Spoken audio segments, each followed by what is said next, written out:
Air quality index. So ನೀವು online ಅಲ್ಲೇ ನೀವು ಏರ್ ಕ್ವಾಲಿಟಿ ಇಂಡೆಕ್ಸ್ ಎಷ್ಟಿದೆ ಅಂತ ಅಂದ್ಬಿಟ್ಟು ನೀವು ಸರ್ಚ್ ಮಾಡೋದಾದ್ರೆ ಗೂಗಲ್ ಅಲ್ಲಿ, ಸೊ ಅದರಲ್ಲೇ ನಿಮಗೆ ತೋರಿಸುತ್ತೆ ಯಾವ ಯಾವ ಏರಿಯಾದಲ್ಲಿ ಯಾವ ಜಿಲ್ಲೆಗಳಲ್ಲಿ ನಿಮ್ಮ ಏರ್ ಕ್ವಾಲಿಟಿ ಇಂಡೆಕ್ಸ್ ಎಷ್ಟಿದೆ.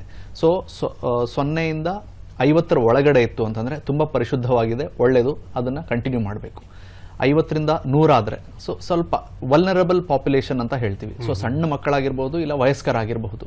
ಸೊ ಸೀನಿಯರ್ ಸಿಟಿಸನ್ಸ್ ಪ್ಲಸ್ ಅವರಿಗೆ ಆಲ್ರೆಡಿ ಬೇರೆ ಯಾವುದಾದ್ರೂ ಕಾಯಿಲೆಗಳಿದ್ದಾಗ, ಹಾರ್ಟ್ ಸಂಬಂಧಿ ಕಾಯಿಲೆಗಳು, ರೆಸ್ಪಿರೇಟರಿ ರಿಲೇಟೆಡ್ ಡಿಸಾರ್ಡರ್ಸ್ ಇದೆಲ್ಲ ಇದ್ದಾಗ, ಸೊ ಆ ಶ್ವಾಸಕೋಶ ಸಂಬಂಧಿ ಕಾಯಿಲೆಗಳಿಗೆ ತುಂಬಾನೇ ಬೇಗನೆ ತುತ್ತಾಗ್ಬಿಡ್ತಾರೆ. ICUಗೆ ಹೋಗೋ ಪ್ರಮಾಣ ಜಾಸ್ತಿ ಆಗಬಹುದು.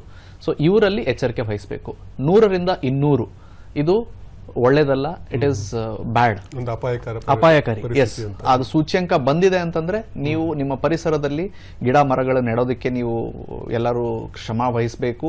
ಏರ್ ಪ್ಯೂರಿಫೈಯರ್ಸ್ ಯೂಸ್ ಮಾಡಬೇಕು. ಮತ್ತೆ ಅಂತ ಸಮಯದಲ್ಲಿ ನೀವು ಹೊರಗಡೆ ಹೋಗೋದನ್ನ ಆದಷ್ಟು ಕಡಿಮೆ ಮಾಡಬೇಕು ಅಂತ ನಾವು ಹೇಳ್ಕೊಳ್ತಾ ಬಂದಿದ್ದೀವಿ. ಇದು ಆದ್ರೂ ಜನರಿಗೆ ಇವಾಗ ಅವ್ರ ಕೆಲಸ ಕಾರ್ಯ ಇರೋದ್ರಿಂದ ಅವ್ರು ಹೋಗ್ಲೇಬೇಕಾಗುತ್ತೆ.